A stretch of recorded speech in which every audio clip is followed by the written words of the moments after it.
Separei para vocês as 10 perguntas mais frequentes que eu tenho recebido nas últimas semanas sobre o processo eleitoral.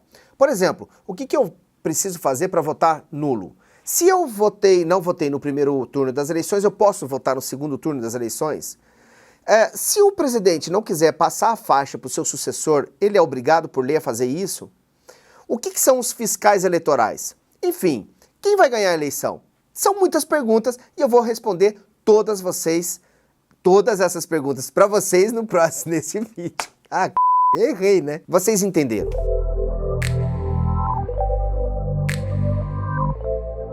Pessoal, tudo bem? Vamos então responder as principais, as mais frequentes questões que aparecem aqui pra gente no Fronteira Política. Eu tive que anotar porque não decoro todas elas, eu podia escapar e perder alguma. Vamos à mais simples de toda. O eleitor que não votou no primeiro turno, ele pode votar no segundo turno? Sim, ele pode votar normalmente no segundo turno. Basta que ele vá até a sua sessão eleitoral, se identifique e terá acesso à cabine de votação para exercer o seu direito cidadão. Pergunta número 2. Se após a contabilização dos votos houver um empate, o que acontece? Essa é interessante, né? Porque a probabilidade disso acontecer, eu não sei se alguém já calculou isso, deve ser mínima, né? Porém, um legislador, ele sempre tem que imaginar todos os cenários, todas as situações possíveis. E na legislação existe, sim, um dispositivo que trata desse assunto. Então vamos lá. Eliminou-se os votos brancos e nulos, calculamos somente os votos válidos e, por um acaso, deu um empate, rigorosamente um empate. Imaginem 50 milhões de votos para um e 50 milhões de votos para outro. O que se faz? Uma nova eleição, uma outra rodada? Não, vence aquele que for mais velho, tá certo? Essa é a legislação. O que são inserções no rádio e TV? Toda a campanha eleitoral tem suas formas de propaganda e uma das mais conhecidas são as mídias, né? As famosas mídias, ou seja, aquela propaganda que é apresentada no famoso horário eleitoral. Então, só que além do horário eleitoral, existe a possibilidade e o direito aos candidatos de veicularem pequenas propagandas de 30 segundos ao longo de toda a programação. Ou seja, se o horário eleitoral tem o seu momento, uma hora lá exato, agendado e que vai ser transmitido em todas as redes, as inserções elas vão acontecendo de forma espalhada, distribuída ao longo de toda a programação, durante as 24 horas da programação. São 30 segundos e essas inserções ocorrem na rádio e nas rádios e nas TVs.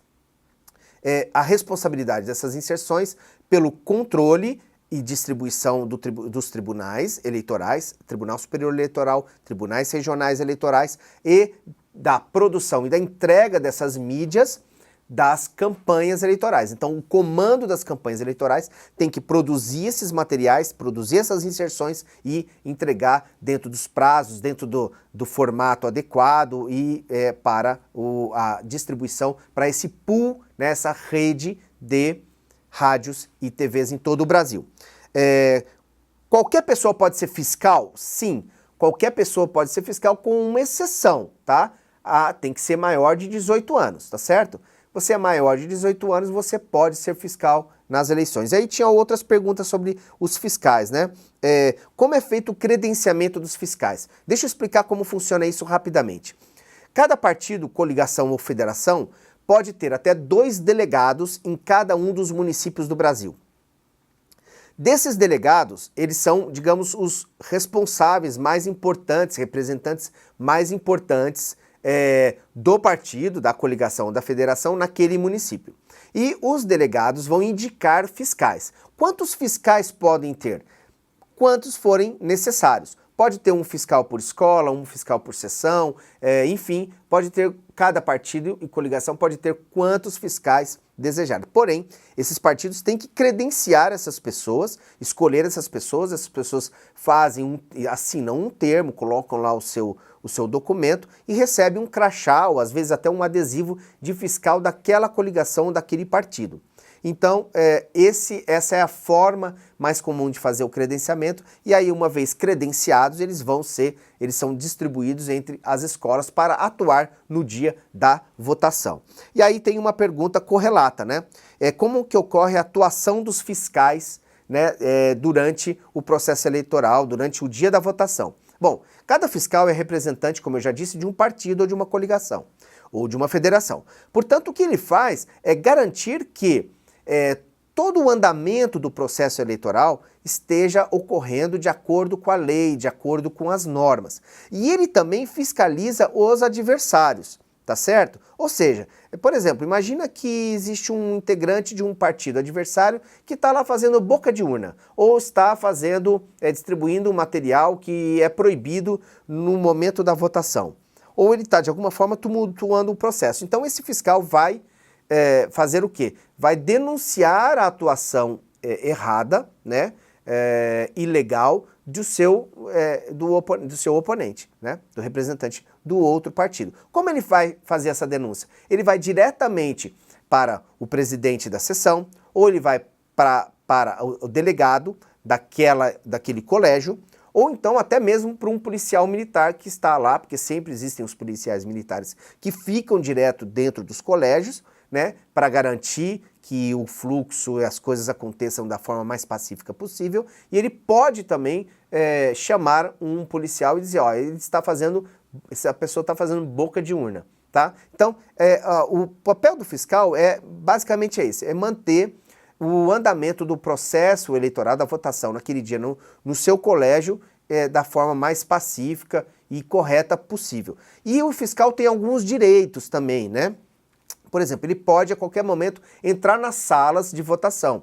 Ele pode, entre um eleitor e outro, pedir ao presidente da mesa para ir até atrás da cabine de votação para verificar se, por exemplo, alguma pessoa colocou um adesivo lá de um candidato, fez alguma coisa irregular, danificou aquela urna. Então ele também tem esse direito. Ele não tem o direito de ir junto com o eleitor ali ou induzir o eleitor ao voto que ele deseja que seja computado. Mas ele, entre a saída de um eleitor e a entrada de outro, ele pode também verificar as condições da urna e a integridade da cabine de votação, tá certo? Então são alguns exemplos aí do papel dos fiscais. Vamos lá, como que eu faço para votar nulo? Você sabe que lá na urna, se não sabe vai saber agora, lá na urna tem a opção do branco. Mas eu não quero votar branco, eu quero anular o meu voto. Então basta você simplesmente digitar um número aleatório que não esteja concorrendo, tá certo? Então vamos lá, para presidente da República existem dois candidatos, óbvio, né? Nós estamos no segundo turno, número 13 e número 22. Número 22 e número 13. Então, eu quero anular meu voto, basta eu apertar qualquer outro número que não seja 22 e 13 ou 13 e 22 para que o meu voto seja anulado. A urna vai te avisar, se você confirmar este número, o seu voto será anulado, você vai lá e confirma. Ou se não, simplesmente, você quer votar o branco, tem um botão, a opção do voto em branco ali. Outra coisa, o atual presidente é obrigado por lei a passar a faixa para o seu sucessor na cerimônia de posse? Resposta, não. Aí tem uma curiosidade que eu vou explicar para vocês. Não existe dentro da lei eleitoral, dentro da regra ou dentro da Constituição, esta obrigatoriedade. Por quê? Porque a faixa, aquela faixa verde e amarela, bonita, que os presidentes tiram foto com ela, espalham as fotos nas repartições públicas, a faixa presidencial, ele é um momento simbólico, tá certo? O que é obrigatório? É obrigatório o vencedor das eleições, aquele que vai tomar posse, ir até o Congresso Nacional jurar a Constituição. Isso está previsto na Constituição, ele tem que jurar a Constituição, aí sim ele pode tomar posse, ser diplomado, tomar posse, enfim. A faixa, gente, a faixa foi criada em 1910 pelo então presidente Hermes da Fonseca. Ele achava que precisava ter uma simbologia de poder, de passagem, para que as pessoas também olhassem aquilo e entendessem que houve uma passagem de poder, né? Como se fosse um cetro, né? Do rei passando para o seu sucessor. Talvez esse exemplo não seja muito bom, mas é claro que é uma questão mais simbólica. Nesse caso, o presidente da República atual se recusa a passar a faixa para o seu sucessor, essa cerimônia pode acontecer e quem transmitirá essa faixa será o mestre de cerimônia, tá certo? Ou então o eleito, ele pode, ou aquele que está sendo empossado, ele pode optar por colocar a faixa, vestir a faixa e subir a rampa do Planalto com a faixa, tá certo? Então existem algumas opções aí. Bem, eu acho que aqui qualquer pessoa, fiscal, credenciamento do fiscal, voto nulo. Quem vai ganhar as eleições? Essa é a pergunta também que o pessoal tem feito bastante aqui para o canal. Quem vai ganhar as eleições? Eu vou responder agora. Não sei, tá certo? Nós vamos ter que esperar até o domingo para responder, para ter essa resposta. O que dá para dizer que nós estamos vivenciando hoje a eleição presidencial mais disputada desde 1989, aquela entre Collor e Lula.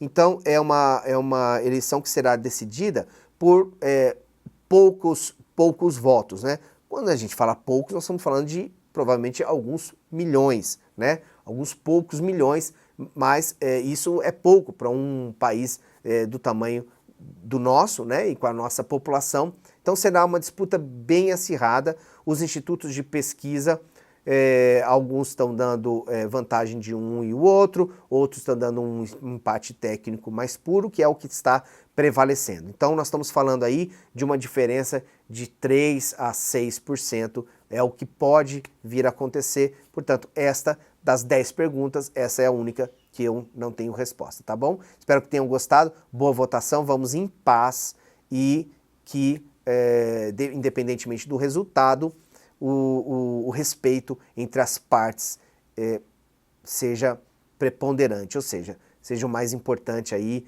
e que vença o melhor. E vamos falar o português, claro, né? Que vença o que convenceu melhor os eleitores, né? Porque talvez melhor tá difícil. Então vamos lá, gente. Obrigado, até a próxima. Tchau.